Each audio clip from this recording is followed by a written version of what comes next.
Is it really?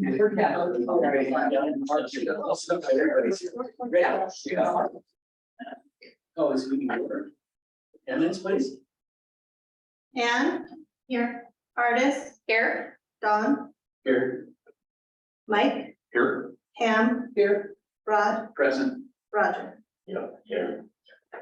All right. Pledge allegiance to the flag. Right over there. I pledge allegiance to the flag of the United States of America and to the republic for which it stands, one nation, under God, indivisible, with liberty and justice for all. All right. We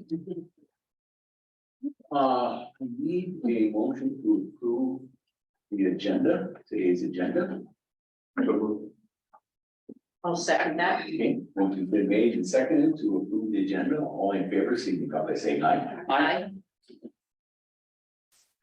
All right, citizen comment time, and we had no public comment, no written public comment at this time. Have we got anybody here from the public who'd like to?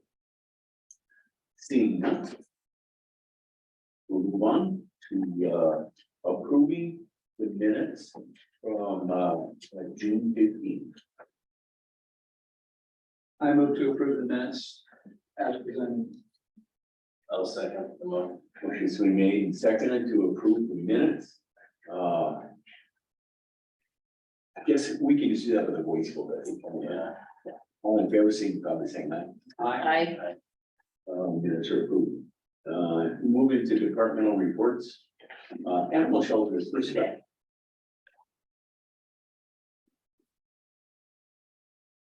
Hello, Austin Animal Shelter here. I've got two things for you this time. One is the same report that we've been accustomed to here. I'll go over some of that real quick before we get to the other. Busy month for us. We got $96 in for the month, which was one of the highest over the last 12 months for us. We did get 35 of them adopted out, so that was pretty good for us there.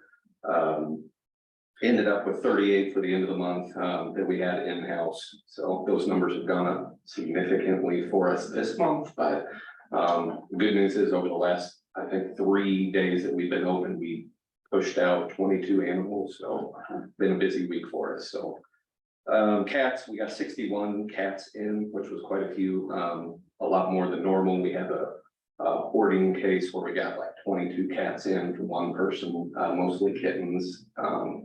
So we got a lot of those adopted out last month too. So 26 cats adopted out. So it was a good month number wise for us. The second sheet here, I wanted you to take a look at it and see if that is something that has what you're looking for number wise on there. That's the form I use to create this other one. So it's got all the same things. It's just broken down a little bit and it doesn't have the month by month for the last 12 months in there. So I think it's a little cleaner and easier to read than the giant Excel spreadsheet, but I wanted to kind of include it to see if you all had any opinions on it or anything.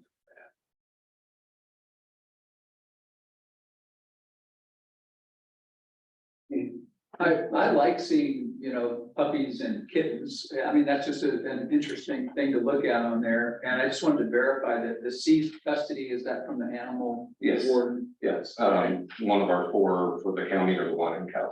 Okay. Any other comments? I think it looks great. Yeah. Got a little more information. I liked it. Okay, yeah. Good thing to do going forward. Yeah. Other than that, we were short a couple staff members that left, so we're trying to get them rehired. And with that, when I'm done here, I don't mean to be rude, but I want to head back down and start helping out. So, any questions? Thank you. No, thank you. Thank you. That's his community though. I'm just gonna go over here since there's a microphone and I know these are recorded. Since I've listened to a few recordings, it's good to be able to hear people pretty clearly. So that's why I'm up here. So Jill's out this week, so I'm gonna do community health report. Some things I want to touch on is WIC. I want to highlight our farmers market program again, because I have a couple more statistics to share. So we have 10 farmers registered for our farmers market program this year out of the 88 statewide. We were given, Kalispell's clinic was given $12,690 worth of benefits, and we provide each participant with about $30 worth of benefits for these farmers markets. So that'll serve 423 participants. In the roughly 2.5 weeks we've had these benefits available, we've already handed out 186 benefits to 186 participants. So we're working our way through passing those out. That's a great added benefit for these families to go support our local farmers with getting fresh fruits and vegetables. So we highly encourage our participants to get those. Our home visiting team just completed one of our big annual events, our Art in the Park. This is one of our more labor intensive group connections, and some of you guys might not know, but our home visiting program requires us to do a certain number of group connections a year, which is a part of our program is to provide opportunities for our families to build social connectedness with other families and build a sense of community. So this is one that we do all by ourselves, put a lot of staff time and effort into it, and ours was extremely successful. They had 20 families show up, which was about 60 people, 39 kids and 20 adults. So they did an amazing job with that, and I want to give them strong kudos for that, because I know it took a lot of time and effort for them. The last thing I'm going to wrap up community health report with is just some recognition for one of our staff members who is retiring at the end of the summer.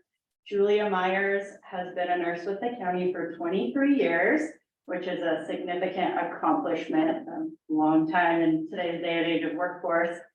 And in her time here, she's done lots of things with different nursing programs that we've had. She's been a home visiting nurse for several years. She did immunizations. And then most recently, she's been our travel nurse, doing all of our travel consultations. So I just want to take a moment to thank her for her years of service and dedication to the health department, all the wisdom she's been able to share with us, and just all of her contributions she's been able to help with our programs, ensuring that they've all been successful. So she's leaving a long-lasting impact with the health department. Once again, just want to thank her and wish her nothing but happiness in her future endeavors. Oh, and then lastly, Shanda Ulavsky, yes, is our new medical biller. Yay, finally, we filled that role.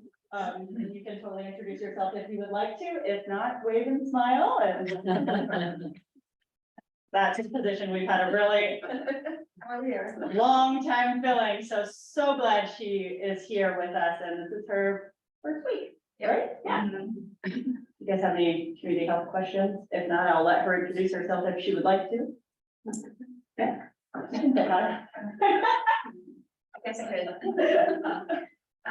Yeah, I came from Logan, so I have a lot of billing experience. I did hospice billing, home health. I'm very familiar with all types of billing and insurance questions and all that stuff. I do lots of hiking on my free time, so I'm headed to Canada to go do Crip Lake tomorrow. So I'll be gone tomorrow. I'll be back on Monday. So if you guys have any hiking questions, I'm the person to come to. So Thank you. yes, anyway, Yeah, thank you guys thanks. for giving me the opportunity to Welcome. bring together this family. All right. Next, I guess, is population health.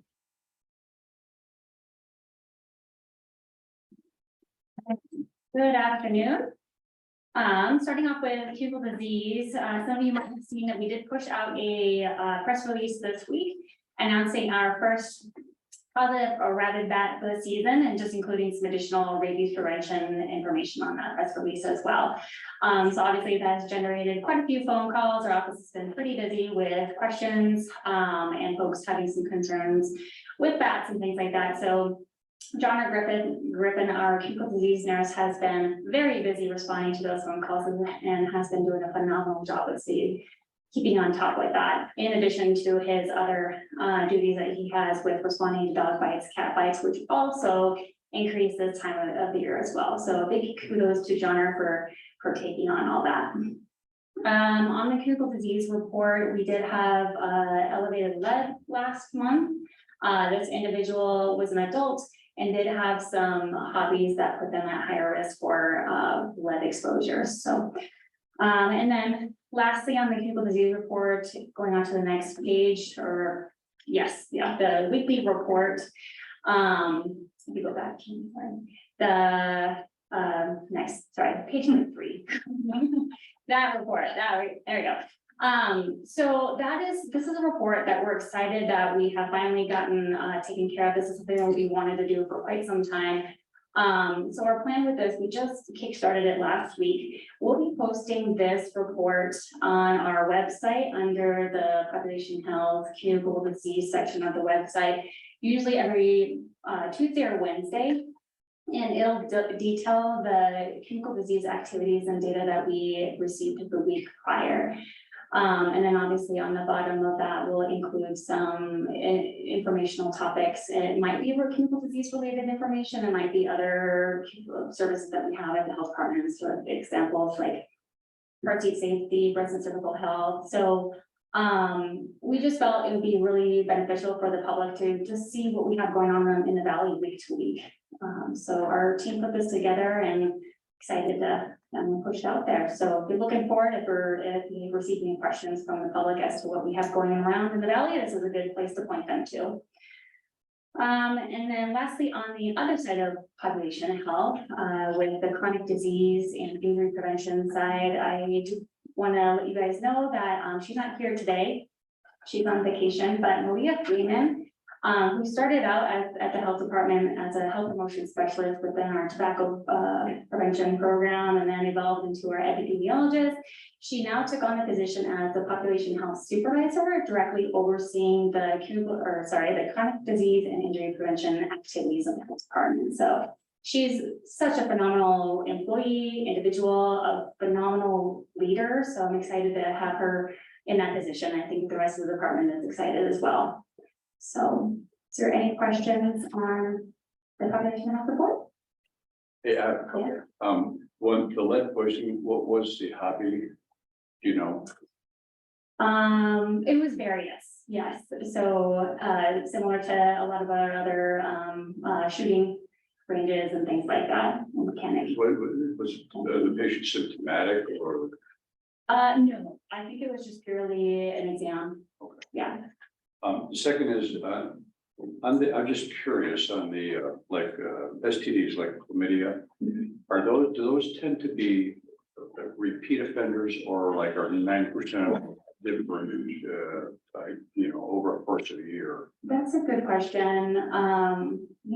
We do see repeat individuals for sure. But we also, see individuals that haven't had it before, so. And there is, you do education when someone has that, so you would hope that would be a lower number. Yes, yeah, and we do work very closely with family planning. They do a phenomenal job with doing that education as well. Yes. Yeah. And then the third one was on your MMWR report, the animal bites, was one of those the bat and the rest were cat and dogs or? I believe this one, they should include, I think, our other exposures. But this report does not include the positive back, just because we got the positive back last. Do these come, are these reported from physicians' offices, emergency rooms? A lot of people get bites and don't report it. Yes, so it's all of the above. We get a lot of the bite reports that we get are from healthcare providers, because people go in to seek care for their bite wound. We also get individuals that self-report, or they also include if somebody calls dispatch directly if they have a bite. Yeah. Question. Any other questions? Thank you.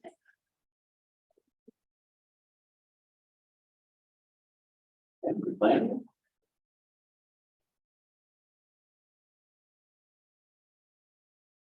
Good afternoon, everyone. So family planning's been pretty status quo. Our numbers have been remaining steady. One thing we did see an increase of in June was new male patients. It actually doubled in June. June was Men's Health Month, so we did a lot of advertising around the male health services that we offer, and I think it paid off, seeing that that number doubled.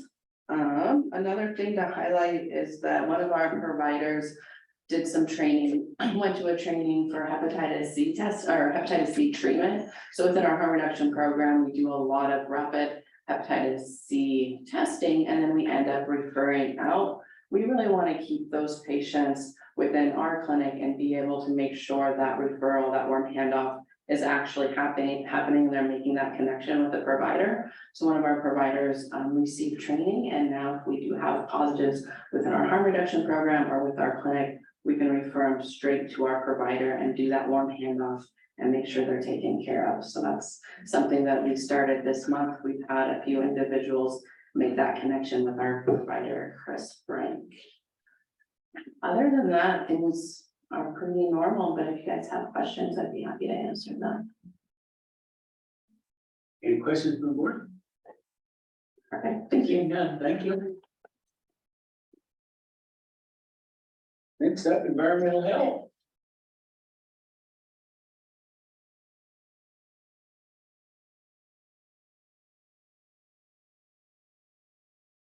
Good afternoon, I'm Jim Wardensky with Environmental Health, and we're busy. No new news, I guess, but we're busier than we were before we were busy, so. You know, as you can see on both sides of the house in environmental health, just based on the numbers, you know, the food folks are, you know, you look at the inspection numbers on food stuff, 185 inspections, you know, I mean, I went back and looked over the course of the last 2 years. That's the highest number in the last 2 years for a monthly inspections on food stuff. And then, of course, you take into account all the other things that they're doing, 73 plan reviews and, you know, and when I quizzed them a little bit about what they believed was the reason for the increase, they said that they've seen far more mobile food vendors this year than in past years. There are more festivals and special events that are cropping up. And whatever lull occurred during the COVID years, they said is definitely gone.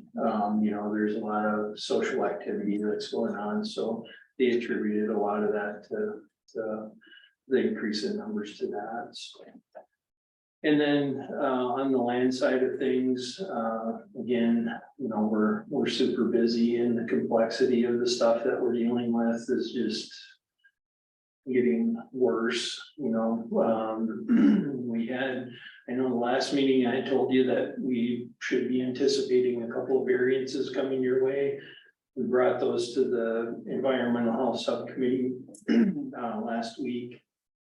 And there were some concerns with that, and maybe they'll address that in their update.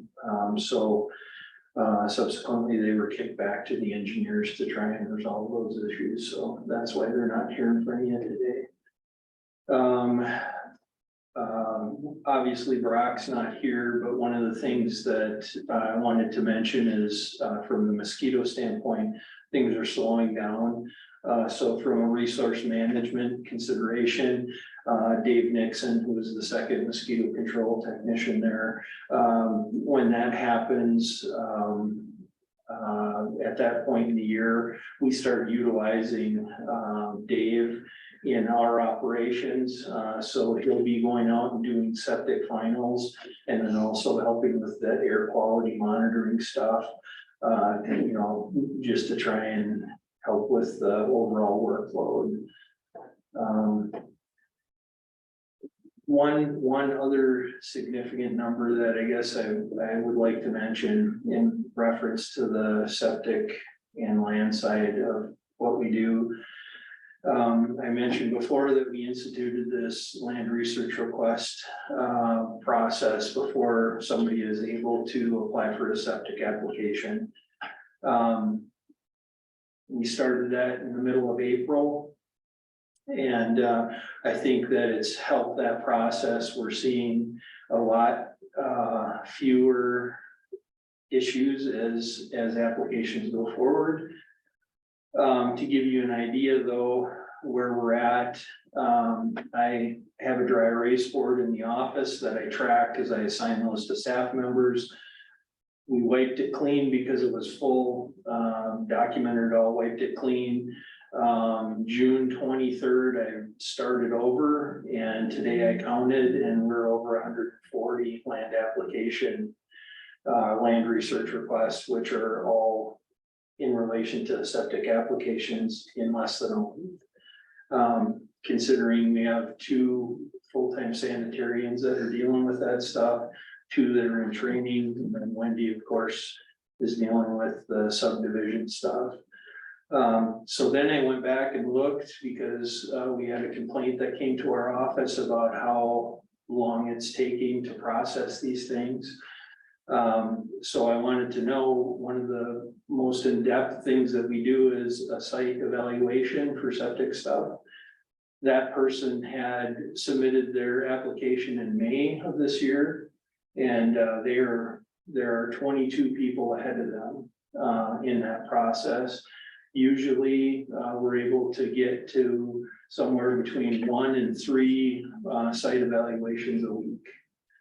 Because only the 2 sanitarians can do them that are full sanitarians. So that tells you how far out we are, pushing things out, with all of those applications. You know, so I've advised my staff, from this point forward, when people ask how long is it gonna take, we shouldn't be giving, you know, a 10 to 12 week or, you know, 12 to 14 week or any kind of indication. We just have to tell them we'll get to it as quick as we can. So. Don't have anything else? If you have questions, you can. Is there a standard somewhere of about how long that process should be? That someone has to wait for this, or do you have to just handle it with what you can? I mean, is there some type of industry standard, so to speak? I don't know. I think there are so many variables that go into that. You know, the complexity of the system, staffing, of course. So I don't know, you know, I mean, I guess I could see it's tough because, you know, oftentimes when we look at procedural things or policy, as we look across the state, to try and compare Flathead County to other counties. And, you know, we were doing that with the burn permit stuff and trying to build that website and what was, you know, most useful. And it's difficult because, you know, if you think about Missoula County as an example, the majority of their population is within the city limits, where the majority of ours is in the county. Some of the other counties that we look at may have less surface water when it comes to septic permitting. So that's another consideration for us, where, you know, we have setbacks to the surface water and non-degradation and all of those things that we have to look at. So, and, you know, our septic regulations, so I've been told, are more restrictive than a lot of counties throughout the state. So, you know, that factors in. So, But do you have a specific goal that you would like to see it be? I mean, within reason, I mean, obviously, you'd love to have it, no backlog. right. But if you were to make a statement of a time that you would think would be reasonable, did you have a number in your head? Because you have a limited number of options, request more money and hire more people, or just tell people, I'm sorry, we're not taking applications until X because we're just too backlogged. Yeah. So is there something a time frame you would consider optimal for your department to achieve? Yeah, that's a great question. And you know, as I think about that, I try and factor in, you know, the applicant and the construction timeframes, you know, I mean, when are people able to put in, because of seasonal stuff, put in septic systems and I'm not trying to dance around your question, but it's multifaceted because you know, not only, we're not the only bottleneck in the process. You know, the folks that are constructing tanks, septic tanks, they're backlogged. There was a point where the actual components of beyond the tank, piping and fittings and all that stuff, people couldn't get that stuff. You know, so it's just kind of the perfect storm of, so even if we were able to speed things along, we're still held up by some other aspects of it.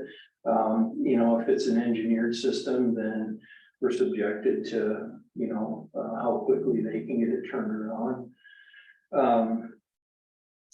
So if I was to look at it, you know, ideally, if we could do a land research request within, you know, 3 to 5 days, be able to get somebody out there to do site evaluations within 2 weeks. And, you know, then it's installed after that, you know, give another week, you know, and we're able to get out there and do the final inspection somewhere between a month and 6 weeks, you know, to go through the whole process. Right now, we're about 5 months out, so. But you're not getting a lot of complaints. I mean, this is sort of, you are getting like, so is there something that we should do to address those? I mean, since we do represent a community, that we should do to address those complaints or? You know, I think the reason that I share this information with you is because, you know, you're the community's representatives. And as you hear about this stuff and, you know, have questions about it, that's why I'm trying to kind of educate you on where we're at. You know, I understand that there are budgetary constraints and you know, we'll work with those the best we can. On a daily basis, I'm evaluating how we become more efficient and reduce that backlog and provide a better quality of service. You know, little things that we're doing, that land research request policy. Another thing that we're gonna start doing here in the near future, and we've been talking about how we're gonna roll this out, but these are things that have cropped up. People utilizing someone else's installer's license. And then, you know, having to require people to pay permit after the fact because there's some miscommunication, or sometimes it's deliberate that they go ahead and install the system, the septic system, and we find out about it. So one of the things that we're going to do is when we conduct our final inspection on the septic finals, we're going to require the installer to provide a copy of their license to us, and then also a physical copy of the septic permit. So that ensures that that installer is aware of what the guidance is on the permit, and they can't say, well, the applicant or the homeowner told me they had the permit. Well, they should be looking at that permit when they're installing stuff.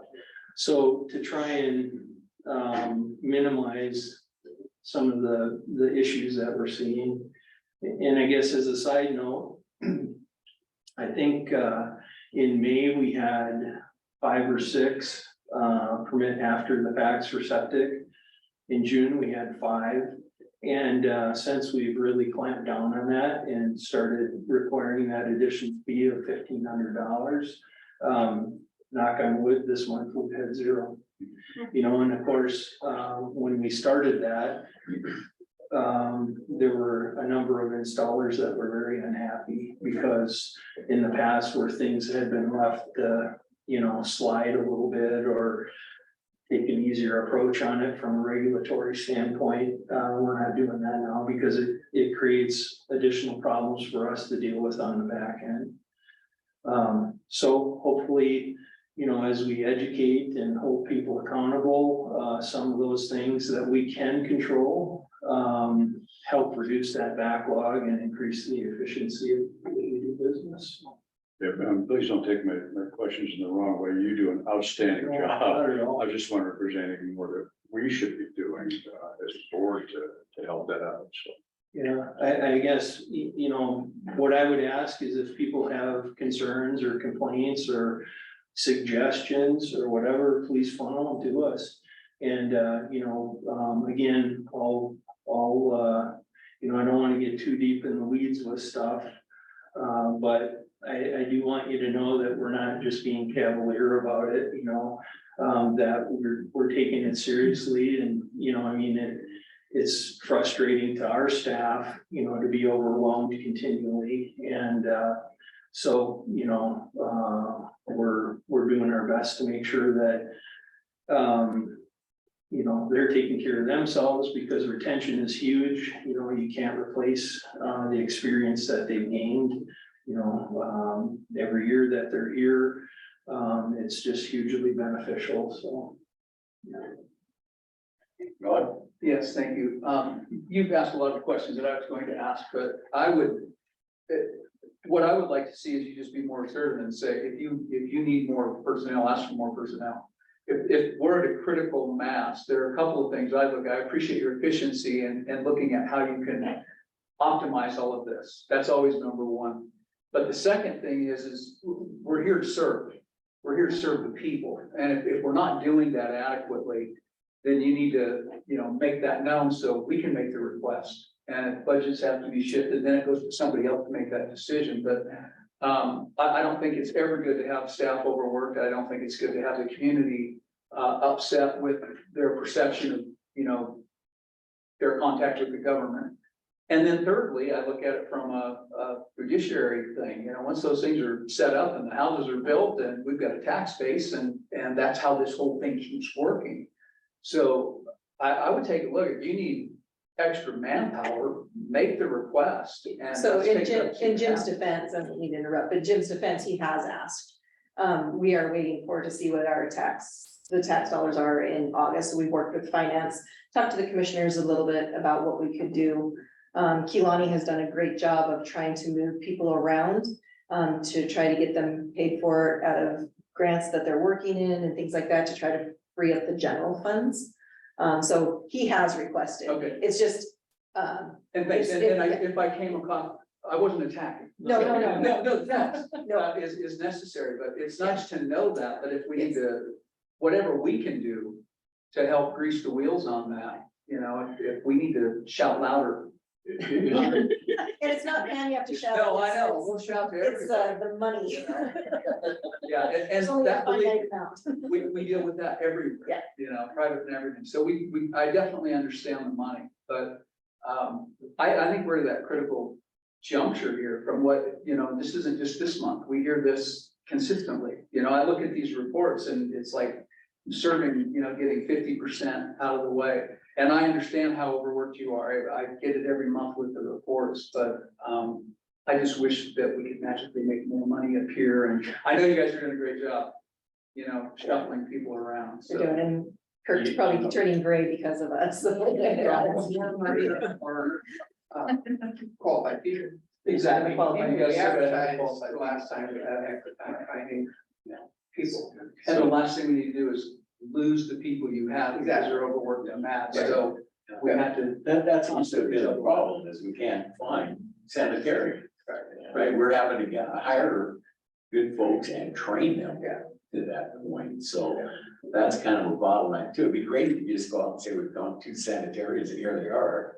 Yeah. No, and I mean, of course, as we evaluate all of that stuff, you know, one of the things that in my short time of being here that I've observed is that as people apply to become a sanitarian in training, that process is very difficult. And, you know, people that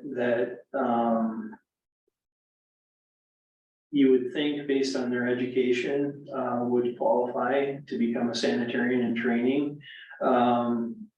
You know, I mean, it's been, I've seen it literally where when we hired Grace Lenable, she submitted her application and less than 24 hours later, she was approved and had her license, you know, as a sanitarian in training.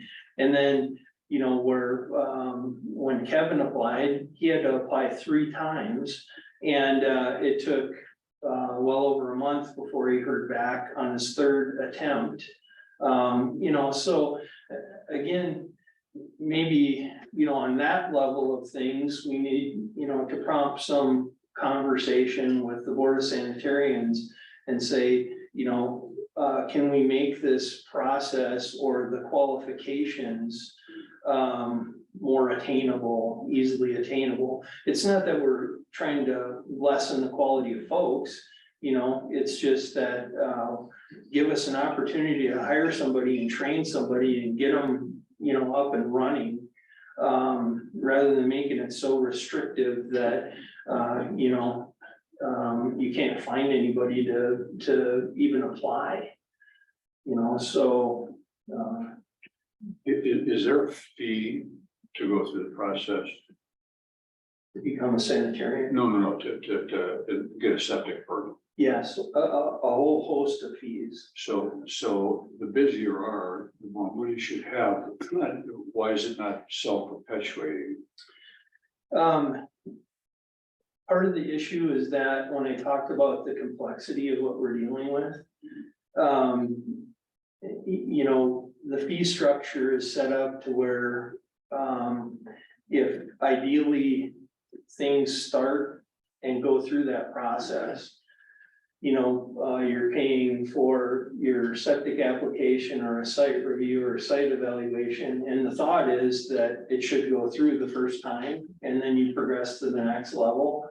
Well, what's happening is because of the complexity of things, the staff is having to go back and revisit a bunch of these things multiple times, which is consuming a ton of their time and energy. And so, you know, that's part of what we're experiencing with these 2 variances that we brought forward, you know. Now we're back at the drawing board, working with the engineers, trying to get it resolved. But I don't mean to take up too much time on this, but if the fees aren't enough to cover hiring more people, then how do you raise the fees, or does that have to go through some type of approval process in order to do that? Yeah, so I talked with the county attorney's office about that because specifically about the permit after the fact, you know, to raise that fee because that's a concerning issue. And essentially what I was told is that that process goes through the commissioner's office and they have to vote on it. We have to be able to justify the increase. You know, with the permit after the fact, it can't be a punitive thing. We were looking at it, you know, can we increase it to a large enough number? Because some of the feedback that we've gotten from applicants is, if it's $1,500, I don't care, I'll just pay it, you know? So we were looking at it from a, you know, a deterrent standpoint, you know, where it's really gonna hurt your pocketbook if you choose just to disregard it. And they said, you can't do that. Yeah, I don't mean in a punitive sense, I mean just in a general sense. I mean, if your fee is picking up $1,000, with raising it to $2,000, cover hiring more people or even having people from somewhere else come in temporarily to pick up the slack, and how are those fees determined and who has to approve them? I'm just one idea as far as to alleviate your problem, because if you have that big of a problem, obviously it'd be a solution, so. Right, yeah, those are all things that we were visiting. You know, and obviously there are processes, to each of those things that we're looking at. You know, the other thing is that, you know, there has to be, from the public's standpoint, there has to be an appetite for that, you know, on a political level. And, you know, that's beyond what I deal with, but, you know, when people balk at having to pay $100 for a second, inspection, because they weren't prepared the first go around, you know, increasing all those fees, you know, $100 in today's day and age is almost nothing, you know, and, but they take large offense to that. So, you know, if we increased all the fees, I don't know, maybe that's something that, you know, the expectation is there. You know, one of our staff members, used to reside in Washington, and she brought me, a fee schedule from there, Clark County, and, it blew my mind. You know, I mean, the amounts that they were paying there. However, I've, looked at it as it relates to the whole state and, you know, the larger cities, Missoula, Bozeman, Billings, you know, Great Falls, and we're pretty much in line with what they're charging, so. We would do, what they would do is they would look at the fees, have a discussion, they would bring it to the Board of Health, the Board of Health would look at them. And then make a recommendation to the commissioners to, if we wanted to increase them. And I think we did just have a increase, was it a 2.5 years ago? 2 years ago? Yeah, 2020. that's what I was gonna say. We looked at the surrounding counties and the bigger cities, or municipality areas. And ours were low then, and we adjusted them up to be commensurate with other counties, other larger counties, but I don't think the program was ever meant to be a self-sustaining entity, you know, there's a lot of, I don't know what the proportion is of what's funded by general fund, for lack of a better term, versus fee-based funding, you know, so it's not, the fees aren't covering the staffing salaries or needs. And then I think each department is capped a little bit by the number of FTEs they can have. So then you need to get into the budget to be able to change the number of FTEs that department can have. So there's a whole snowball of things that would have to occur to, you know, and then even if you did raise the fees much more, then you're really gonna get a lot of complaints, you know? But, you know, the big thing, the two big items that show up here for me is the sheer volume of the applications that are coming in. I mean, it's 2 times the standard 12-month running average, you know, which is huge. That's a lot. And there's just so much development going on in the valley. And then the other thing that Jim kind of alluded to is the complexity of these applications. Now, all the easy sites are developed. So now all you've got left are these really difficult sites that have high slopes, high groundwater, limited soils. So it takes a lot more time to review and process those applications. So, you know, if they were to charge, the fee would be commensurate with what the consultant pays or gets paid to put the application together. There would be no way that would fly. It's way Wouldn't fly from the standpoint of, being publicly acceptable. So I guess, you know, they're working on it. One thing that we, maybe artists can allude to this a little bit more, is that Lake County allows the consultants to do more of the complete package. And so we're having discussions with environmental health to see if that can take care of some of the burden of doing site visits, and then they don't have to go out to each site and do it on site or something. So there's some things being discussed on approaches we can take to help reduce the number, process those applications quicker. One of the things that, just again it's not just our entity. I was told, yesterday that DEQ, the state is hiring 3 additional staff members just to handle what's going on in Flatbush County. So again, that tells you how busy we are and just the volume of things and, you know, the other entities that are working on the same stuff. You know, so we'll keep on keeping on. We've got unprecedented growth. And the speed, it didn't slow down. It's still rolling hard, which seems kind of ridiculous considering the cost of construction. And you've got people that can't find people to build homes for 5, 6 months or 9 months out. And I totally understand what's going on here, you know. Eventually you have to catch up and we are providing a service. This county is providing a service by having that department processing these things. So it does cost us.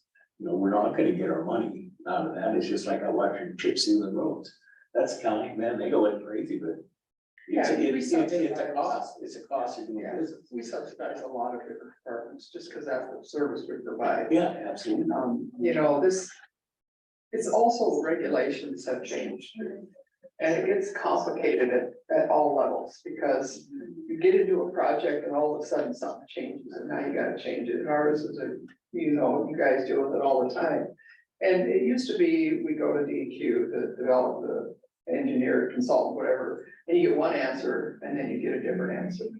And I know I've been working with legislators along with Jack Larson and what are that called, Montana Association of Engineers. Yeah, engineers. I'm trying to fix DEQ at the state level. Yeah. Because they need to be fixed. And we finally, last session, not this last one, but the one before, we got some bills through. Only to have them vetoed, because DEQ had the governor's ear. And so he said, but the governor then said, well, I'm gonna veto this, but I'm gonna make them fix it. Well, it never got fixed in 2 years. So we went back this year and we actually got more done. We got more streamlining stuff, more just better regulations, because that's, when you used to do a project, it used to be this thick of paperwork. You know, now it's this thick of paperwork to try to get something through a development. And so it's complicated. It's hard to explain. And it's very complicated, but I can guarantee you that Flathead County fully has supported environmental health. We've tried to help them every step of the way, but again, finding people is just awful. Now, when we had Joe here many years ago, he actually that was his thing, right? Before he became the health officer. So he could step in and actually catch some things up. You know, he was amazing at that. So we really missed that. When that went away, and the new health officer, and it's no fault of hers, right? She just came in, she didn't have the background that Joe had. We fell behind at that point. And we've been trying to fix this since. And I think we've made great strides at it, but it's never gonna be perfect. Then we got the huge road. And so now we're still spinning, but we would be in worse shape if we hadn't done what we've been doing in these last few years. So we've been working on it, we'll continue to work on it. It's never easy, and there's always the budget. Right? We can only do so much. When you tell someone, and I had someone call me recently, well, I'm just gonna pay the $1,500 and I'll, you know, put my septic in, my husband will put it in, and we'll just go forward, right? I said, you know what, I can't advise you legally, but there's more to it than $1,500, I'll guarantee you. And I don't know what those steps are, but I mean, you could go all the way, I think you could even make them dig it back up, I think, I don't know what all that is, but it's more than $1,500 if you do it after the fact and start doing it. So, yeah, it's a big thing. We're working on it. I think we'll continue to work on it. I think staff does a great job. Jim's done a great job trying to streamline stuff. But it'll always be an issue with this strong growth. We're gonna have issues for many years to come. I don't see anything happening in the short term.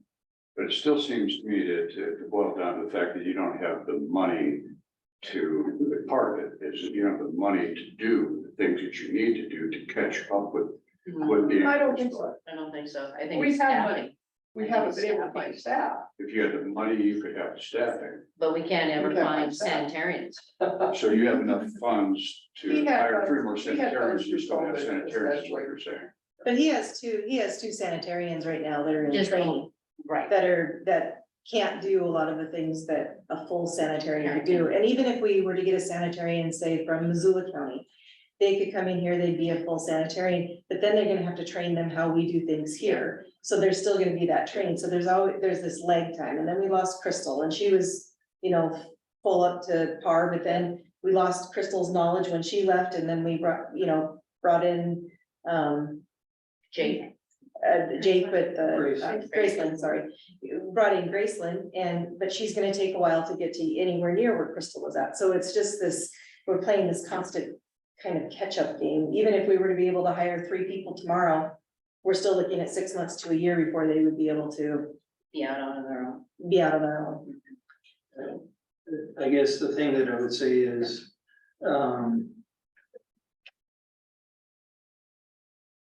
and I don't disagree with anything that you guys are saying.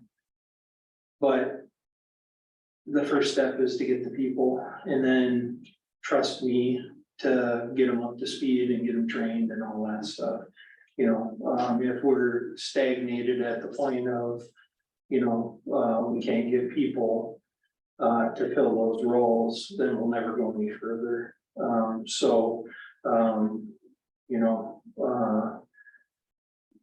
I've been through the process of recruiting and retention and career development and all that stuff.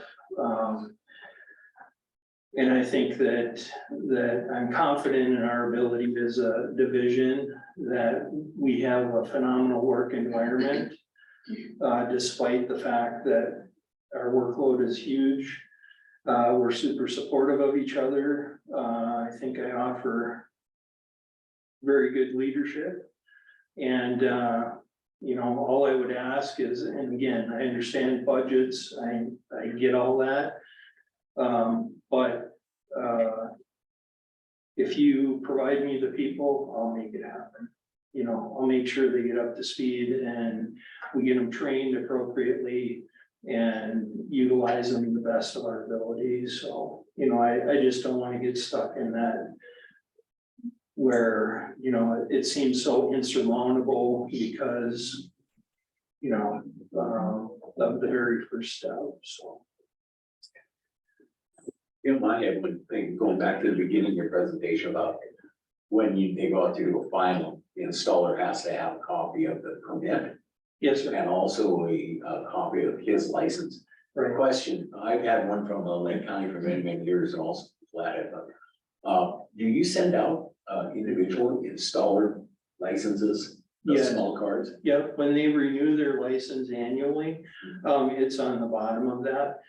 One of the things that we thought about doing too is laminating them for them, so that way they don't get destroyed, I know, I was a plumber, I've worked construction, stuff goes in the pickup and it's, Well, if you could laminate them, that'd be great. Yeah.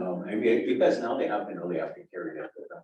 Sure. And I think having that permit with them, and even if they have the design criteria and the layout that as presented in their hand, the sanitarian doing the final is gonna have that information too, but Sure, I think it's important, sometimes installers don't get to see all that stuff.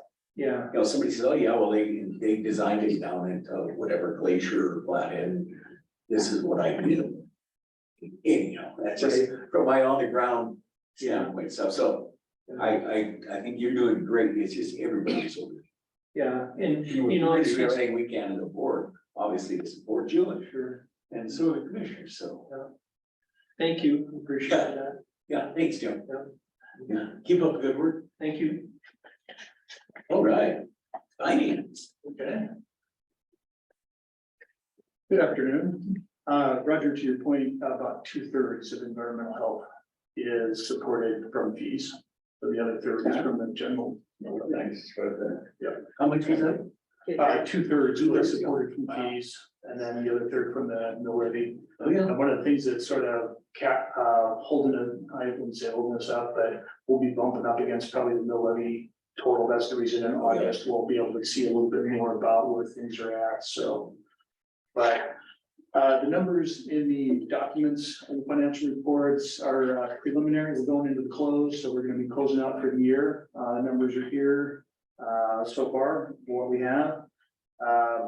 Cash about 1.4 million. That'll probably come down a little bit throughout the whole process. And we'll probably meet our dollar amount for the start of the year. We projected about 1.2 million. So we're in good shape going into the year here. And so pretty happy about that. So Rick, why is it down $500,000 from last year? We had, that was the COVID money that came in at some point, and so, yes, and that's the reason the mill levy then subsequently was lower than it normally would have been, so. That helped out, but yeah, it's gone away. Yeah. Yeah. And we had for June about 72,000 in tax revenue collections to wrap it up. And that's really all I have. Any questions? The only thing that jumped out at me a little bit was, of the budgeted and actual, was in the contracted services. Yeah. And it looks like it's from administration. What, It is. can you explain that to me? Just Yes, we had a huge hailstorm. And so that hailstorm was about $120,000 worth of damage to the vehicles. And we got reimbursed, and that's the reason, if you take a look at that top line in the revenue part for, I don't know if you can see the total. And in that, are you on page 1 there? Oh, okay. You can look on page 1, if you look under that variance column, year to date, there's the fee and other revenue, we're over about 340,000, about 120,000 of that is the reimbursement from the insurance companies for that.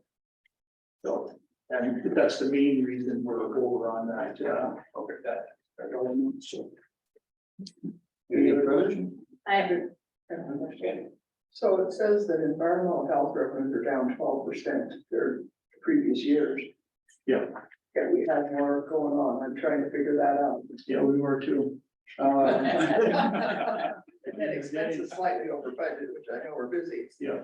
but our revenues are down 12%. Yeah, compared to last year.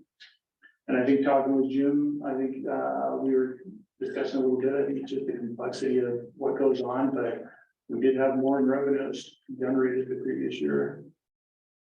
So, yeah.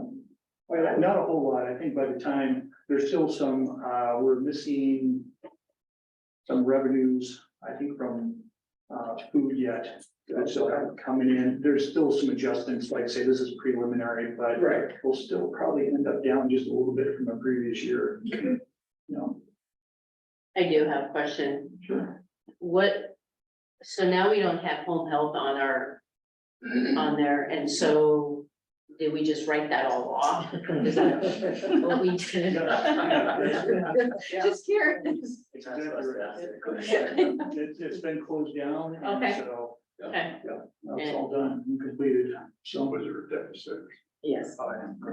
it's about a $200,000. Is that what we can figure? yeah, 200,000, okay.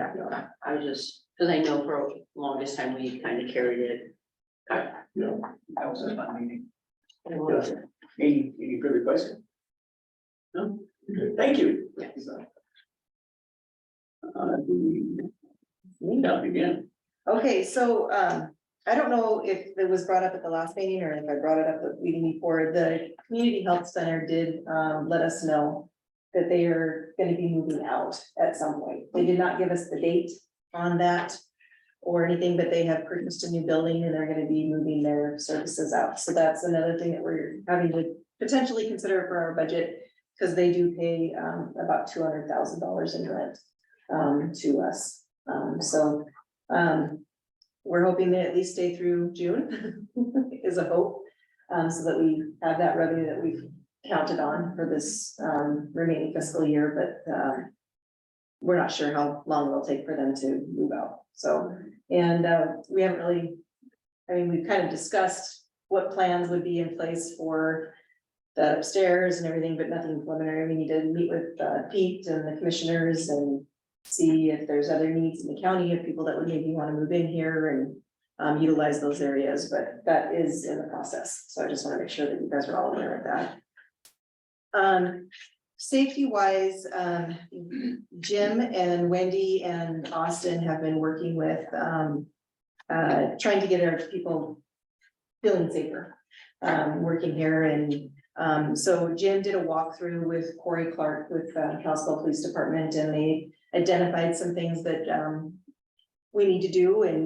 And Corey's writing a report up for us to be able to determine like safety procedures and that kind of thing for our employees. And then they also organized a active shooter training for our employees. And then we also included planning and zoning in on it, and agency on aging over there as well to allow their employees to go. So we have had, I think, about 6 of those trainings. I think there's 3, okay. 3 that they could go and they could attend via Zoom, or they could attend in person. And Corey Clark went through some stuff of things to do. They could ask questions, and the feedback that we've gotten back from that has been very well received. So we're going to continue along those lines and just kind of shore those kinds of things up. And as the employees ask for things, they're looking at de-escalation training as well. So that is something that everybody's interested in learning how to do and be able to try to handle things internally. And then obviously Pam knows this, but the county did hire a security firm that is stationed at the North Complex by the DMV, but they do rounds, and they have had responded to some incidents. I believe an incident at the North Complex and an incident at the fairgrounds. But they do make their presence known. They are uniformed and they do walk through our building and just have a kind of a security presence through, and we can call them if there isn't anything that is on a 911 basis. Obviously, if there's 911, we're going to call KPD. But if there's something that needs de-escalation, or if they just need some help on things, or they see something suspicious, they can call that person and be able to come in. So that's something that the county has done. Any questions on that? Yeah, I may just be a little bit dense on this, Okay. so don't laugh at me, but if someone moves out of this building, is that the health department's responsibility, or is that the county's responsibility? I guess I'm not If somebody understanding. is what? If you said, community of health was moving out, The health center, right, right? so, They're not part of the health department, they're not part of the county anymore. So there was, but is the health department responsible for that building, or is that the county was responsible for it, that loss of revenue? the loss of revenue is to us, because the health department and their grants have paid for this building, paid for the building of this building. So it, we own, so to speak, the health department owns that space up there. Okay. So it's in conjunction with the commissioners. Obviously, if there's a county entity that needs a space and we have space available, you know, that space would be utilized by a county entity. Okay. But it's a lot of discussion, but yes, the health department does own that 3rd floor and did all the build out and all of that. Any other questions? Okay, so we did do the bat press release. Like Lisa said, we had gotten quite a bit of feedback. You know, just want to make sure that people aren't playing with bats. And that's what happened. But I do want to commend her staff, because they did have to reach across the border. The individuals were not from here and had to work with their public health department up in another country. And so that was added to the complexity, but they did a great job and followed through with that.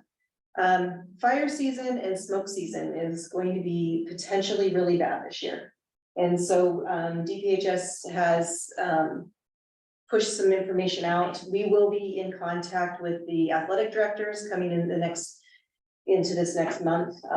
And what we do with the smoke and what Jim's group will do is that we send out these little forms to kind of let people know, to be able to determine where they are. So say if they are in Glacier Park and they are at the beach at Apgar, and they know across the beach from Apgar, that is 5 miles. They can look on this little sheet to determine what the smoke level is and what the air quality level is. So we try to educate the public as much as possible, because yes, we encourage people to go to the website to look at the air quality, But what's happening here isn't necessarily happening in Columbia Falls or Whitefish or Big Fork. It depends on winds and those kinds of things. So we really do encourage especially the schools, when they have kiddos out there or when they have sporting events, that they try to make those determinations themselves and not rely strictly on that. But talking to Brian Hano, he's been kind of notified from his counterparts across the state within fire and law enforcement, and then our counterparts in Helena have said that it could be a really bad fire season. And so we got to prepare for the smoke and get that education out there. So we'll be working on that. Something I really want to give props to Jim and his department. They have been inundated with the food trucks and with the events that are happening in this valley. While it's great that we're having these events because it brings in a lot of revenue for the county and all of that, but the Under the Big Sky, the pop-up carnival, the Rebecca Farms, the food truck festival, we have the Northwest Montana Fair coming up. They have done an excellent job. They were inundated. They had already allocated sanitarians for the Under the Big Sky, and a carnival comes to town, and carnivals historically don't have the best practices sometimes with food. So Jim and his staff made sure that they held them accountable, but they do an awesome job. Those, we talk a lot about septic and everything, but our food people are out there busting their butts every single day and going to every single event that they possibly can to make sure that we're not having to do a communicable disease food borne outbreak. Just look at the reports. Right. I mean, very rarely see anything but an A or A+. Right. I see a B, I don't know, what is wrong with those people? That's just, it's a small thing. So, being out there, so what are these pieces? Yeah. And we were talking so we went to a after action report for Under the Big Sky, and Jim and Danielle and Jocelyn, I believe, put together a report where it shows what everybody's grades were. And the Under the Big Sky guy, the promoter out there, he did say, he goes, I'd like to see their grades. And there was somebody there with a C. And he's like, I don't even need a place with a B. He goes, I want those grades because he's gonna hold those ones accountable for next year when he brings them in. So I did appreciate him saying that too. And then looking at the grades, and because I can't even imagine what kind of foodborne outbreak mess that would be if we had to do a foodborne outbreak at a festival like Under the Big Sky. So they've done a fabulous job. So thank you, Jim, and your guys' staff. So we're just kind of finalizing all of our funding grants for the fiscal year and getting those to wind down. And we've had a lot of meetings with the commissioners. I'm sure they're tired of seeing us. We're there almost every single week. So hopefully those will be done very soon. And then we usually don't have a meeting in August. So and it's really because of the Northwest Montana Fair and staff helps out there, and we have these guys, the sanitarians are out there doing it, so we usually don't have an August meeting. So I know that there may be some variance issues coming up, and if that's the case, then we would maybe try to just have a variance meeting. We could do it via Zoom or do a quick in-person meeting, but that's kind of the plan for August. Any questions for me? Under the Big Sky, Yeah, where did they end up taking their porta potties? A1. Yeah, so Evergreen, Eureka backed out 2 days before, I believe he said. Before that, so they did call A1, and A1 ended up taking it for them. As far as we know, that's what he told us at the AAR. And they have a place to dump it? They said that they were putting it in their tank. That's a big tank then. They don't have a disposal place?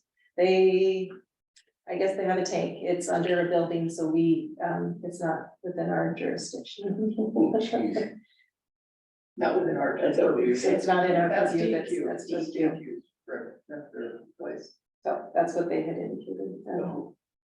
But any other things that came in, but they did a great job. Danielle and those guys went out there and had some really good feedback for the Under the Big Sky people. And which I think they truly appreciated. He has said in the past that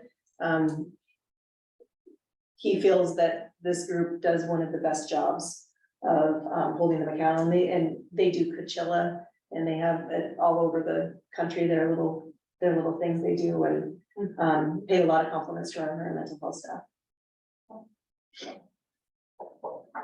And that's all I have. Oh, anybody have any questions for John this time? All right, thank you. Next is committee reports, the environmental health committee. Who's gonna speak up? I'll get a quick dog. So, yeah, as Jim mentioned, we had 2 variance requests. One of them had quite a few deficiencies in it for the application, and so we deemed that that one was incomplete, and we couldn't even review it. And that was Herbert. It's up on Whitefish Lake. And just to extrapolate a little bit more, they had put in monitoring tubes and had high water table, and then they put in more monitoring tubes. And then they have found a site where they could put a drain field, but then they wanted to come put the drain field where the high water table was. Built with one of those already? Yeah, and so there's. That was the Reuben. So then there are more complexities with that. So between that and the non-dead not being done right, we just had Jim draft a letter and tell them they needed to reevaluate. So.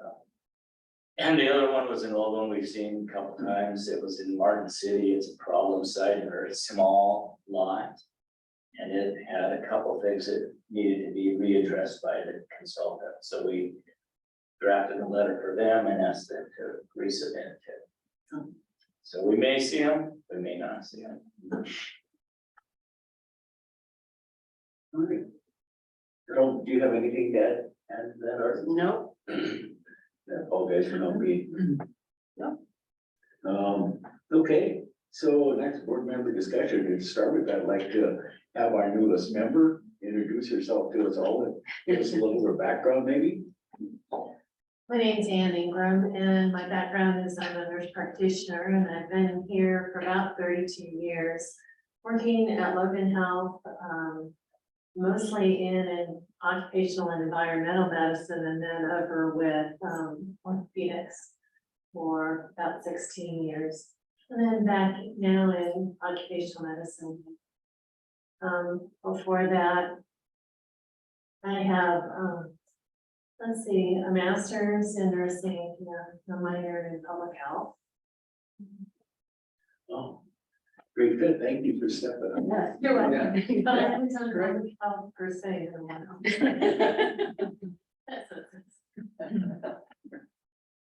Do you guys have any questions, concerns? No, thanks for, that's fine. Yeah. And I don't know enough about septic, so I'm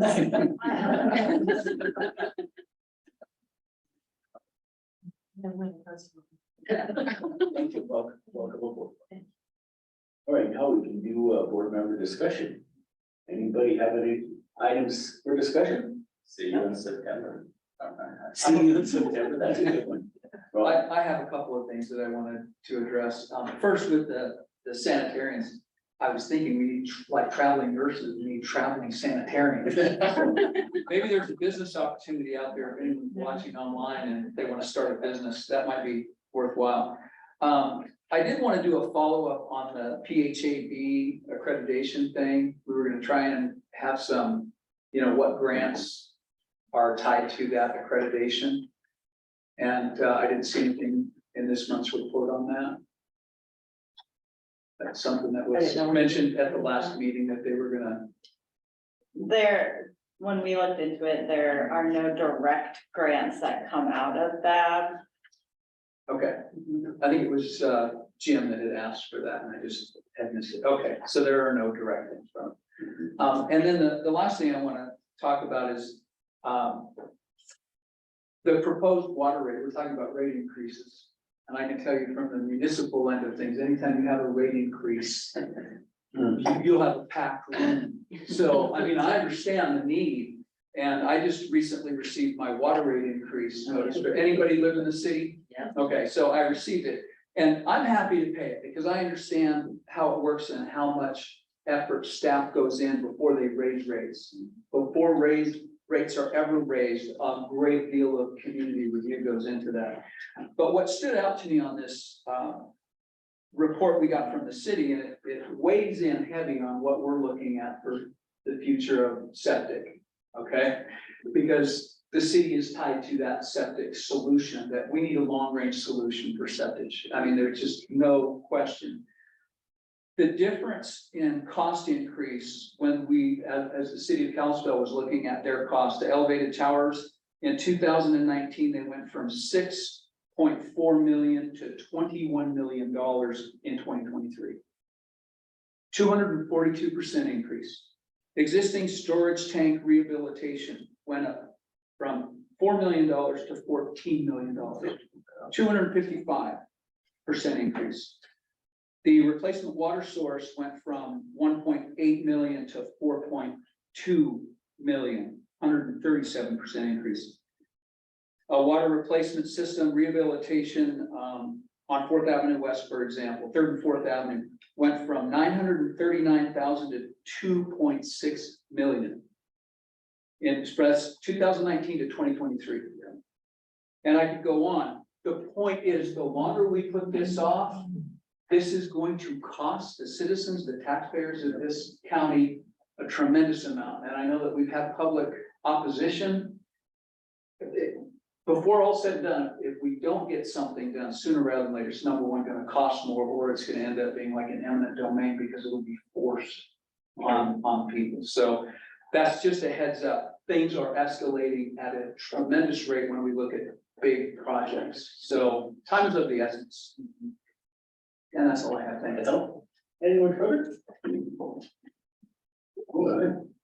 So next on my list, it says is adjournment.